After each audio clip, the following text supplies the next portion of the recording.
రాష్ట్ర ప్రభుత్వం ప్రవేశపెట్టిన బడ్జెట్ అన్ని వర్గాలకు న్యాయం చేసే విధంగా ఉందని, ఇది ప్రజా బడ్జెట్ అని కాంగ్రెస్ ఎమ్మెల్యే ఎన్ఎం శ్రీనివాస్ రెడ్డి అన్నారు. గత ప్రభుత్వ బడ్జెట్లో కేవలం కేటాయింపులతో సరిపెట్టేదన్నారు.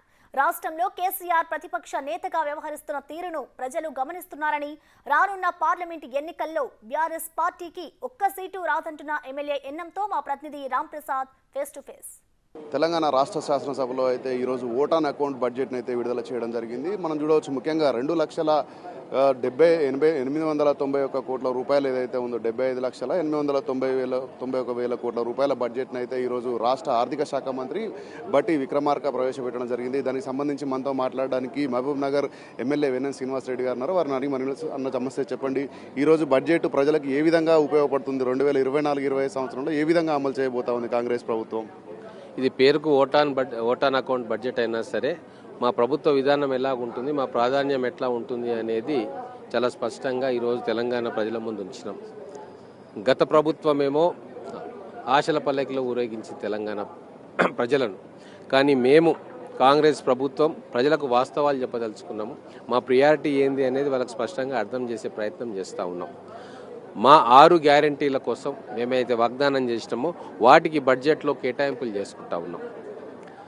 అలాగే ఏవైతే ఇరిగేషన్ ప్రాజెక్ట్స్ సగంలో ఆగినాయో, గత ప్రభుత్వం జలయజ్ఞంలో మేము చేసిన ఇరిగేషన్ ప్రాజెక్టులు చాలా తక్కువ ఖర్చుతోటి ఎక్కువ ఆయకట్టును కలిగించే ప్రాజెక్టులు, 70% నుంచి 90% దాకా పూర్తయిన ప్రాజెక్టు కేసీఆర్ గారు గత ప్రభుత్వము స్వార్థంతో పక్కన పెట్టేది.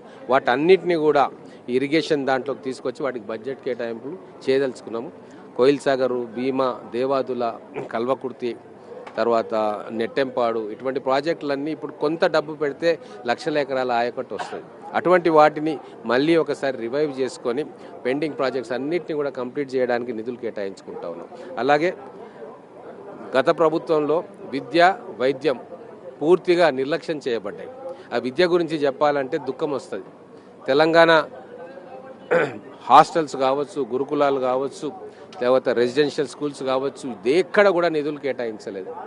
అద్దె భవనాల్లో ఉంటున్నారు. కొన్ని అద్దె భవనాల్లో ఉంటే కనీసం అద్దెన్న కడుతున్నారంటే లేదు. మెస్ ఛార్జీలు ఇవ్వట్లేదు.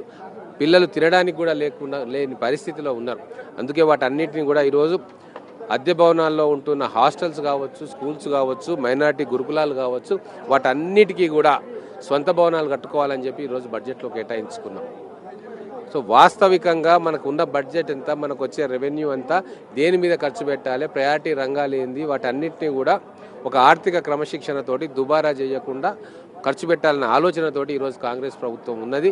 ఆ విధంగానే మల్లు బట్టి విక్రమార్క గారు బడ్జెట్ పెట్టారు. అయితే ఇంకొకటి దురదృష్టకరమైన విషయం ఏంది అంటే, లీడర్ ఆఫ్ అపోజిషన్ లేకుండా బడ్జెట్ ఈరోజు ప్రవేశపెట్టడం జరిగింది.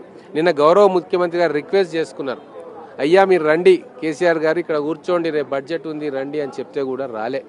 అంటే ఏం చెప్పాలి? ప్రజల చేత ఎందుకు ఎన్నుకోబడ్డారు? రెస్ట్ తీసుకోవడానికి ఫామ్ హౌస్లో ముఖ్యమంత్రిగా ఉండి సెక్రటేరియట్ రాకుండా పాలన కొనసాగించారు. మరి ఇప్పుడు అపోజిషన్ లీడర్ ఉండి ప్రజా సమస్యల పట్ల మాట్లాడాల్సిన బాధ్యత మీకున్నా కూడా బడ్జెట్ ప్రవేశపెట్టే రోజు కూడా గౌరవ మాజీ ముఖ్యమంత్రి గారు రాలేదు అంటే వాళ్ళ మానసిక స్థితి ఎట్లా ఉందో తెలంగాణ ప్రజలు అర్థం చేసుకోవాలి. ఇంత రిక్వెస్ట్ చేసినా కూడా వారు రావట్లే అంటే అడుక్కోవాలి, రా బాబు నీ విధులు నువ్వు నిర్వర్తించు అని చెప్పి అడుక్కోవాల్సిన పరిస్థితి ఈరోజు వస్తూ ఉంది. రాబోయే రోజుల్లో ఇంకెన్ని విచిత్రాలు చూడాలనో. కానీ ఇప్పుడు ఏం చేస్తున్నారు, November 13th ఏదో ఒక ఇష్యూ పెట్టుకొని బహిరంగ సభకు పోయే కార్యక్రమం చేస్తూ ఉన్నారు. అంటే కేసీఆర్ గారు మళ్ళీ రీలాంచ్ అవుతున్నారు. నార్మల్గా నాయకులు పార్టీలను లాంచ్ చేస్తారు, ఇప్పుడు పార్టీని లాంచ్ చేయాల్సి వస్తుంది. నార్మల్గా వారసులను లాంచ్ చేస్తారు. ఇప్పుడు బీఆర్ఎస్ పార్టీ దౌర్భాగ్యం ఏంది అంటే మళ్ళీ ఒకసారి కేసీఆర్ను లాంచ్ చేసే కార్యక్రమం చేస్తుంది. అందుకోసమే 13వ తారీఖు నల్గొండలో సభ పెట్టుకుంటా ఉన్నారు. కాబట్టి ఈరోజు మళ్ళీ ఒకసారి రిక్వెస్ట్ చేస్తూ ఉన్నాం, బడ్జెట్ సెషన్లో మీరు ఉండండి, సభలో చర్చలు పెట్టండి, మీకు అనుభవం ఉంది కదా, ఆ అనుభవాన్ని తెలంగాణ ప్రజల కోసము ఉపయోగించండి అని చెప్పి రిక్వెస్ట్ చేస్తాం. రైట్. అదేవిధంగా మనం చూస్తే ఈరోజు బడ్జెట్లో ప్రధానంగా ఐటీ పరిశ్రమలు ఏవైతే ఉన్నా హైదరాబాద్ కాకుండా ద్వితీయ తృతీయ శ్రేణి పట్టణాలకు కూడా విస్తరిస్తామని చెప్పేసి అయితే బడ్జెట్ ప్రకటనలు చెప్పడం జరిగింది. దాన్ని ఏ విధంగా అమలు చేయబోతుంది రాష్ట్ర ప్రభుత్వం? 100% మేము ఏదైతే చెప్తున్నామో అవి 100% అమలు అవుతాయి.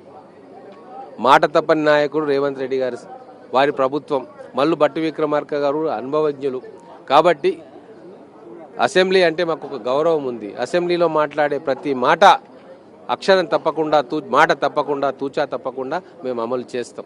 రైట్. అదేవిధంగా ఈరోజు బడ్జెట్ ప్రవేశపెడుతున్న క్రమంలో ప్రతిపక్ష నాయకుడు ఉన్నటువంటి కేసీఆర్ అయితే గైర్హాజరు అవ్వడం జరిగింది. దీనిపైన చర్చ అయితే మనకు ఎల్లుండి సోమవారం రోజు కొనసాగనున్న నేపథ్యంలో ఆ రోజైనా వచ్చే అవకాశం ఉందంటారా, లేకపోతే ప్రజలు దీన్ని ఏ విధంగా గమనించవచ్చు అంటారు? అది బీఆర్ఎస్ నాయకులను అడిగితే మంచిది.